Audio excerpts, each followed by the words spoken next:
कह रहा था कि find the angle between the parabolas, ये फर्स्ट कर्व है आपका y square equals to 4ax and x square equals to 4by at their point of intersection other than 0। मतलब समझिए जरा क्वेश्चन को।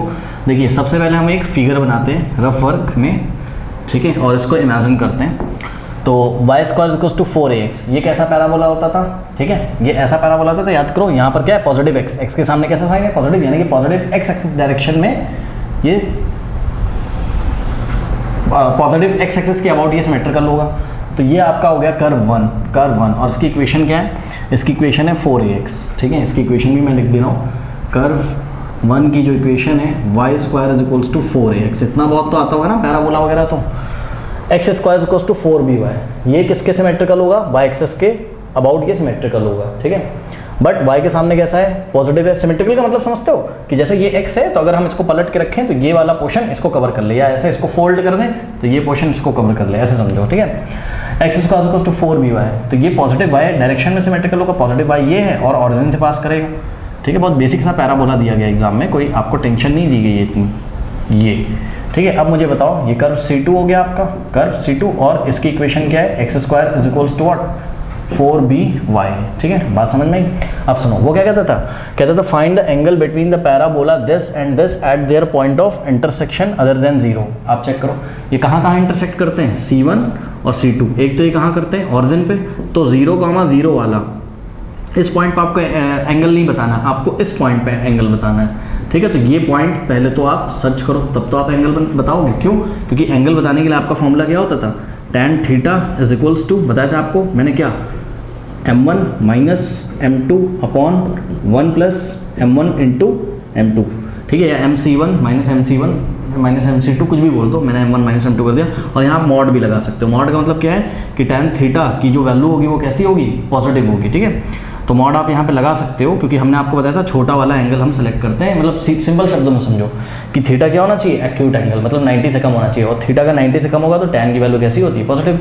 इसलिए इस पर मॉड डाल दिया गया, आपको ज़्यादा टेंशन नहीं लेनी। अब सुनो, एक बात बताओ कि इस पॉइंट पे जो फर्स्ट कर्व होगा उस पर टेंजेंट कैसे आएगी, उस पर टेंजेंट आएगी आपकी ऐसे, देखो ये फर्स्ट कर्व था तो इस पर टेंजेंट जाएगी ऐसे ये, और सेकेंड कर्व पे टेंजेंट आएगी, भाई सेकंड कर्व को चेक करो ना, पॉइंट ऑफ कांटेक्ट ये रहा, इस पे टेंजेंट आएगी ऐसे, तो ये है T2 और ये है T1। तो ये वाला एंगल तुमको बताना है। अब एंगल कैसे बताओगे, जब तुमको ये वाला पॉइंट बताओ, ये वाला पॉइंट तुमको नहीं पता है भाई, जब तक पॉइंट नहीं पता होगा तब तक कर्व को डिफरेंशिएट करके उस पॉइंट पे आप dy/dx, उस पॉइंट पे कैसे निकालोगे, dy/dx at a given point ही क्या होता है, स्लोप होता है। तो इसका मतलब ये पॉइंट फाइंड करना बहुत ज़रूरी है। अब हमने आपको बताया था कि पॉइंट कैसे फाइंड करेंगे, हम इन दोनों कर्व की इक्वेशंस को सॉल्व कर लेंगे, ठीक है। तो फर्स्ट कर्व की जो इक्वेशन है y square is equals to 4ax, ये फर्स्ट इक्वेशन है, और इसी तरीके से सेकंड इक्वेशन है आपके पास x square is equals to 4by, ये सेकंड इक्वेशन है। एक काम करते हैं, हम सेकंड इक्वेशन से y की वैल्यू निकाल लेते हैं। तो y इज इक्वल्स टू क्या हो जाएगा, x स्क्वायर अपॉन ये 4b नीचे चलाएगा 4b, और इसको हम पुट कर देते हैं किसमें, पुटिंग इन 1, इसको हम इक्वेशन 1 में पुट कर देते हैं। तो देखते हैं क्या होता है, पुट करो तो क्या है, यहाँ पर y का स्क्वायर है, ठीक है, चेक करो यहाँ y का स्क्वायर है, यानी कि ये जो y की वैल्यू इसका हम स्क्वायर कर देंगे, यानी कि x स्क्वायर अपॉन 4b और इसका स्क्वायर। क्यों इन दोनों को सॉल्व कर रहे हैं, इन दोनों को सॉल्व करने से जो x, y आएंगे बच्चों वही तो ये होंगे। क्यों? क्योंकि ये x, y फर्स्ट कर्व पे भी लाई करता है और सेकंड कर्व पे भी, ठीक है। तो ये x, y की जो वैल्यू होंगी ये इन्हीं दोनों इक्वेशंस को सॉल्व करने से तो आएंगी, बात समझे। तो y का स्क्वायर, ये रही y की value x square upon 4b, और y का स्क्वायर मतलब इसके ऊपर square is equals to 4ax। थोड़ा सा इसको सॉल्व करना पड़ेगा। अब देखो ये स्क्वायर इसको भी मिलेगा और इसको भी मिलेगा, तो x का स्क्वायर x की पावर 4, ये मल्टीप्लाई होगा 2 to the 4 अपॉन, हाँ भाई 4 का स्क्वायर क्या होता है, अरे इस पूरे का जो स्क्वायर मिलेगा तो 4 का भी स्क्वायर होगा, b का भी स्क्वायर, 4 का स्क्वायर 16 और b का square b square is equals to क्या हो जाएगा आपके पास 4ax हो गया, ठीक है, बात समझ में आई। अब इसको उधर भेज दो, ठीक है, तो क्या हो जाएगा ये x की पावर 4 इज इक्वल्स टू, ध्यान से चेक करिएगा जरा, 16 इंटू 4, 16 चौके 64, ab स्क्वायर और इंटू x। अब यहाँ पे बच्चे गलती करेंगे, क्या गलती करेंगे, बच्चे बोलेंगे यहाँ पे x की पावर 4 है, यहाँ एक x उड़ा देंगे, यहाँ x क्यूब कर देंगे। नहीं, ये एक बायक्वाड्रेटिक इक्वेशन है, x में तो आपको x की सारी वैल्यूज़ बतानी पड़ेंगी, ठीक है। तो आप क्या करिए, इसमें आप एक काम करिए, इस पूरे को लेफ्ट में ले आइए, तो ये हो जाएगा आपके पास x की power 4 minus minus 64ab² into x is equal to 0। भाई ये पूरा टर्म इधर पॉजिटिव था, इधर आ गया नेगेटिव हो गया, ठीक है। और राइट में क्या बचा आपके पास 0। अब यहाँ से x यहाँ भी आप x कॉमन ले सकते हो, तो x हमने कॉमन लिया तो क्या हो गया, x की पावर 4 में से x कॉमन लोगे तो x की पावर 3 माइनस आपके पास हो जाएगा 64ab² और x चला गया बाहर इज इक्वल टू 0। बात समझ में आई? तो x into this is equal to 0, तो या तो x 0 होगा, भाई दो क्वांटिटीज़ का प्रोडक्ट 0 है, या तो x 0 होगा या तो ये 0 होगा, यानी कि या तो x 0 हो गया, ठीक है, या तो ये 0 हो गया। इसका 0 होने का मतलब x³ minus 64ab² is equals to what 0। तो x³ इज इक्वल्स टू ये राइट में जाएगा तो क्या हो जाएगा 64ab²। बस समझ में पॉजिटिव हो जाएगा। अब सुनो, यहाँ से जब आप क्यूब हटाओगे तो इधर क्यूब रूट लगाओगे, ठीक है, तो x is equals to what इसका क्यूब रूट। देखो बच्चों क्यूब रूट कैसे लेते हैं, इसको हम इस तरीके से लेते हैं, इसकी होल पावर 1/3 कर दो। अगर यहाँ 3 था और यहाँ से 3 अगर हटाना है तुमको पावर में, तो इसकी होल पावर 1/3 कर दो राइट हैंड साइड में, ठीक है। कोई प्लस माइनस नहीं लगेगा, यहाँ आप स्क्वायर रूट नहीं निकाल रहे हो, क्यूब रूट निकाल रहे हो, ठीक है। अब x इज इक्वल्स टू, ध्यान दें, अब देखो ध्यान से बच्चों, ये जो पावर 1/3 है ये 64 को भी मिलेगी, a को भी मिलेगी, b को भी मिलेगी, ठीक है।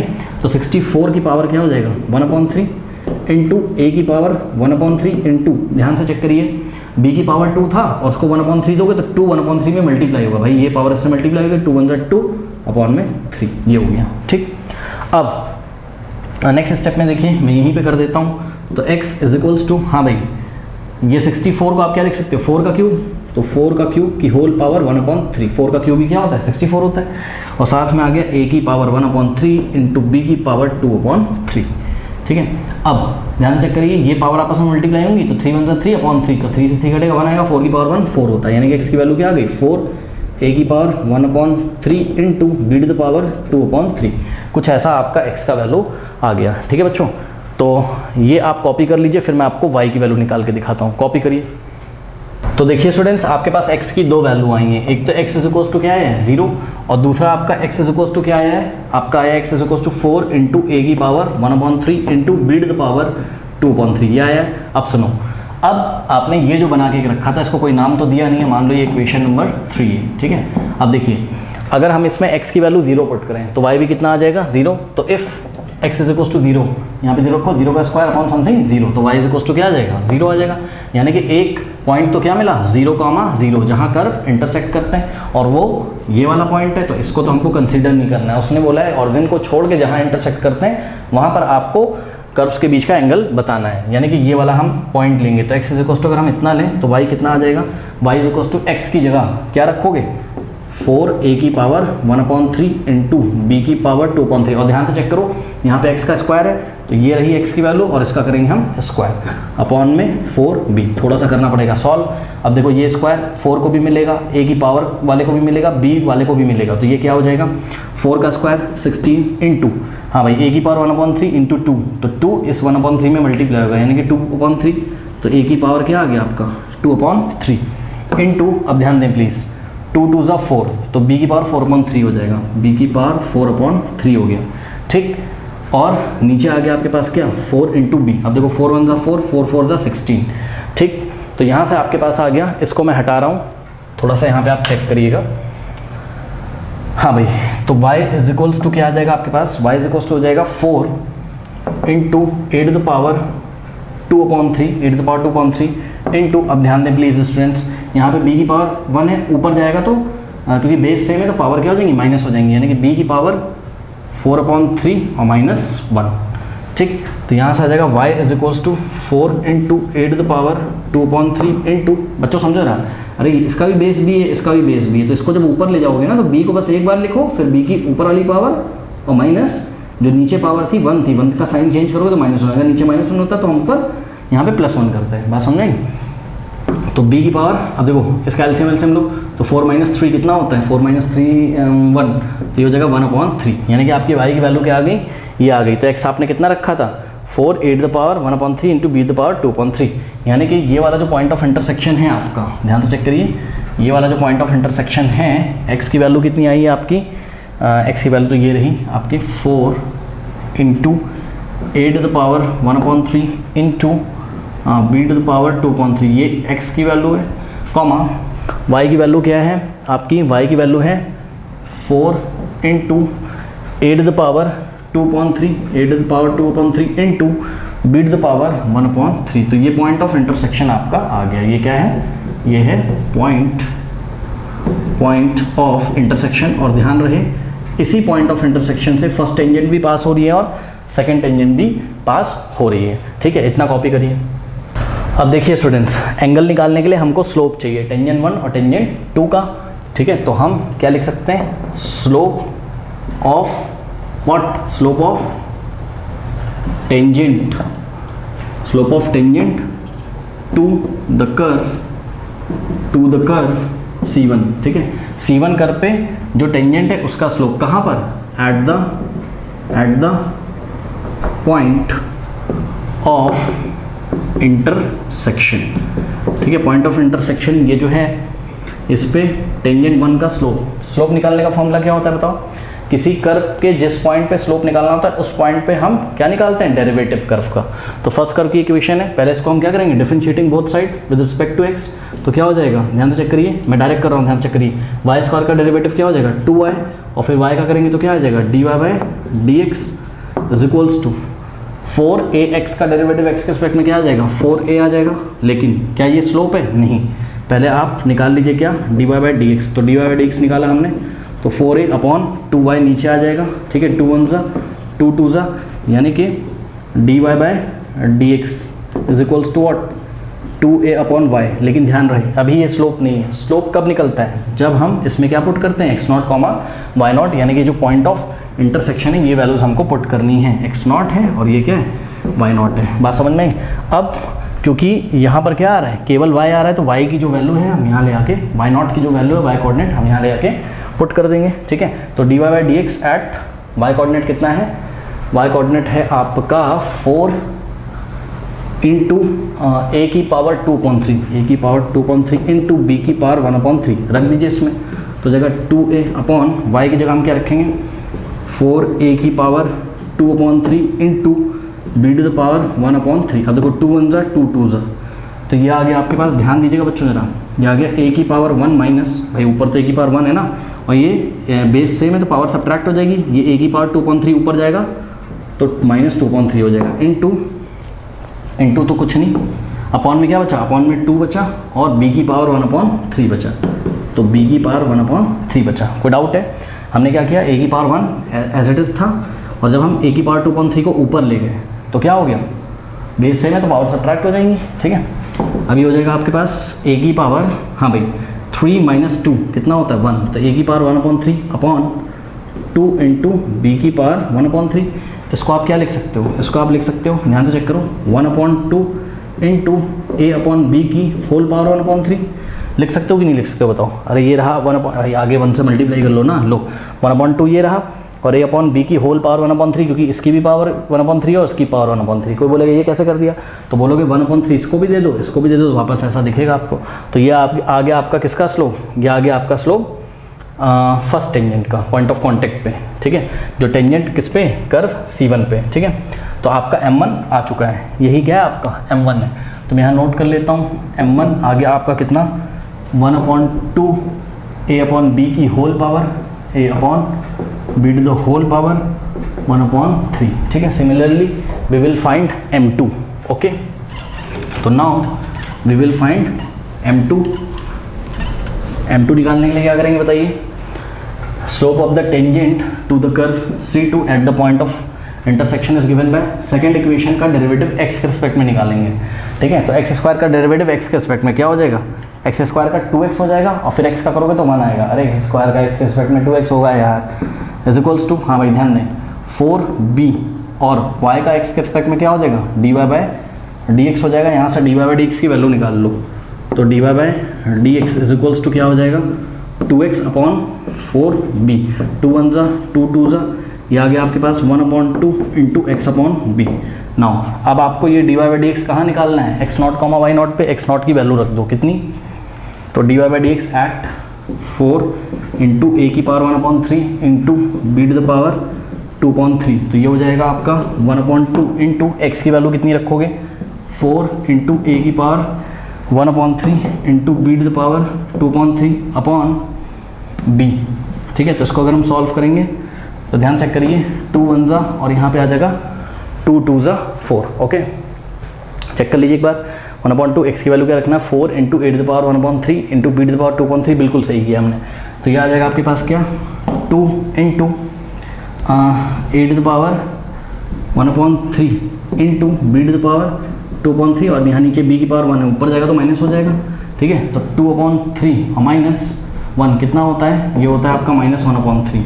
ठीक है, तो यहाँ पर आपके यहाँ पर जो आगे आपका वैल्यू आ गया 2 इंटू a की पावर 1/3 इंटू b की पावर -1/3। अब क्या करेंगे नेक्स्ट स्टेप में, हम 2 इंटू a की पावर 1/3 और ध्यान दें वापस इसको हम नीचे भेजेंगे तो इसकी पावर पॉजिटिव हो जाएगी, यानी कि b की पावर 1/3। तो ये हो जाएगा 2 इंटू, अब इसको हम वापस क्या लिख सकते हैं, a/b की होल पावर 1/3, ऐसा लिख सकते हैं कि नहीं लिख सकते हैं।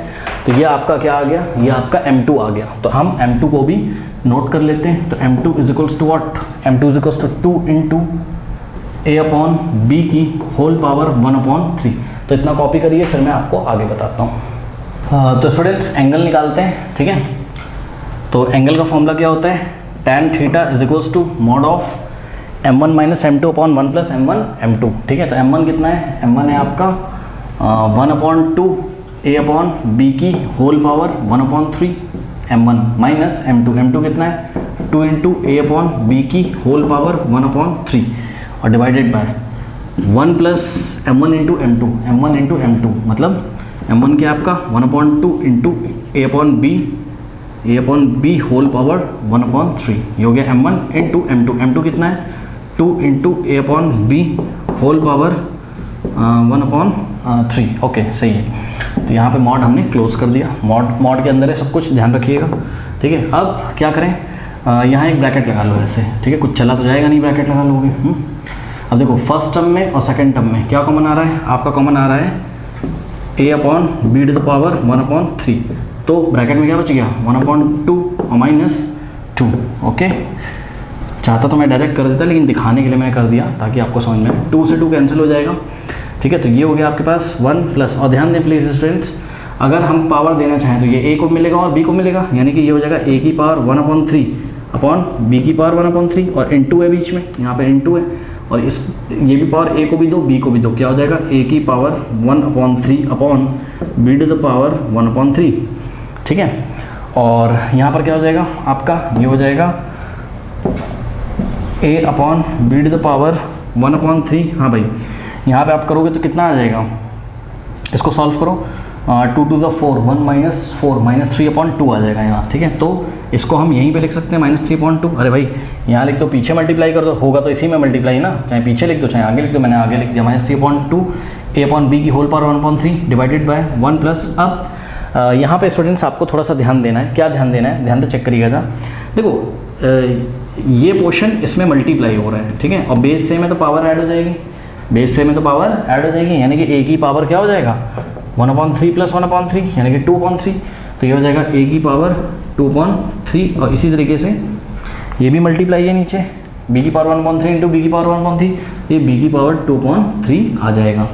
ठीक है, ये हो गया। अब क्या करें, अब कुछ समझ में तो नहीं आ रहा है, क्या करते हैं, एक काम करते हैं, देखो क्या हम नीचे एलसीएम ले लेते हैं। तो 1 के नीचे आप 1 अज्यूम कर सकते हो, ठीक है ना, 1 के नीचे आप 1 अज्यूम कर सकते हो। तो ये हो जाएगा मॉड ऑफ -3 अपॉन, अब ध्यान से सुनो जरा, -3/2, और ये हो जाएगा a की पावर 1/3 अपॉन b की पावर 1/3। क्या किया हमने कुछ नहीं किया, ये पावर a को भी दी और b को भी दी, और नीचे देखो डिनोमिनेटर में क्या है, डिनोमिनेटर में आपका 1 और b की पावर 2/3 का एलसीएम क्या आ जाएगा, ये आ जाएगा b⁻2/3 आ जाएगा।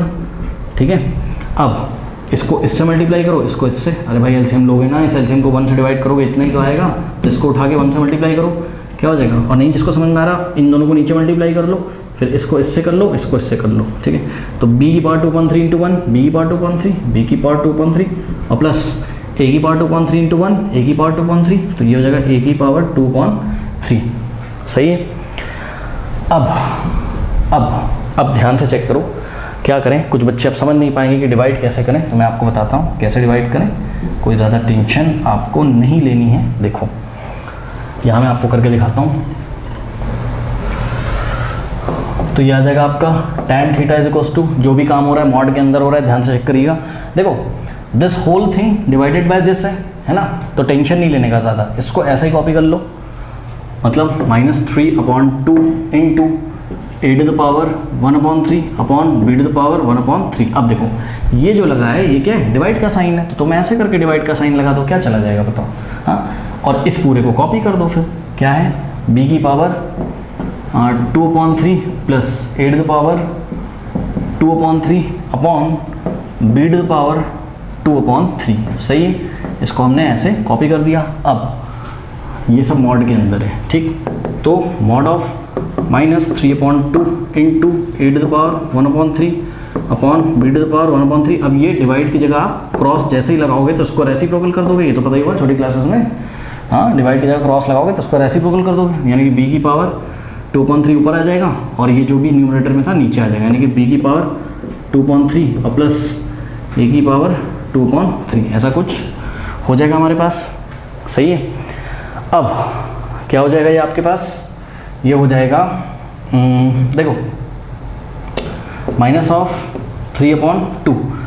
इसको देखो और इसको देखो, इसमें ये डिवाइड ही तो कर रहा है एक तरीके से। आप इसको क्या लिख सकते हो, आप इसको लिख सकते हो देखो a की power 1/3 into b to the power 2/3 -1/3। क्यों, अरे यार इसको ऊपर भेजोगे बेस से में पावर सब्ट्रैक्ट नहीं हो जाएगी, और नीचे क्या बच गया आपके पास, नीचे बच गया b टू द पावर 2/3 और plus a to the power 2/3। ठीक है, अब 2/3 और -1/3, 2/3 -1/3 वाह 3, क्या बच्चों को परेशान बेवजह किया जा रहा है। 2 - 1 कितना आ जाएगा 1/3। ठीक है, तो ऊपर क्या बचेगा आपके पास b की पावर 1/3, तो ये हो जाएगा मॉड ऑफ -3/2 और इसको हमने सॉल्व किया, ये तो हो गया आपका क्या a की पावर 1/3 इंटू, और यहाँ क्या बचा b की पावर 1/3 करेक्ट, डिवाइडेड बाय नीचे क्या हो गया, नीचे थोड़ा रीअरेंज कर लो, a की पावर 2/3 को पहले और b की पावर 2/3 को बाद में, तो a की पावर 2/3 और प्लस b की पावर 2/3 करेक्ट, ये हो गया। अब देखो ये -3/2 का 2 कहाँ लिख सकते हो आप नीचे, अरे यार इस -3/2 को तुम ऐसे नहीं लिख सकते हो, -3/2 लो, ऐसे लिख लो। ठीक है, बात समझ में। अब सुनो एक काम करते हैं, क्या देखो यहाँ मॉड लगा हुआ है, ठीक है, वीडियो रिवर्स करके आप नोट कर लीजिएगा, नहीं समझ में आ रहा है तो वैसे तो खुद से कर सकते हो, क्लास 12th में हो। अब सुनो देखो ये माइनस है, जब आप इसका मॉड लोगे, ठीक है, किसी भी नेगेटिव क्वांटिटी का अगर हम मॉड लेते हैं तो हमेशा क्या आता है, पॉजिटिव आता है। ठीक है ना, बात समझ में आई। तो देखो थोड़ा सा यहाँ पे रीजनिंग है, रीजनिंग मैं आपको बताता हूँ, थोड़ा बात समझिएगा स्टूडेंट्स।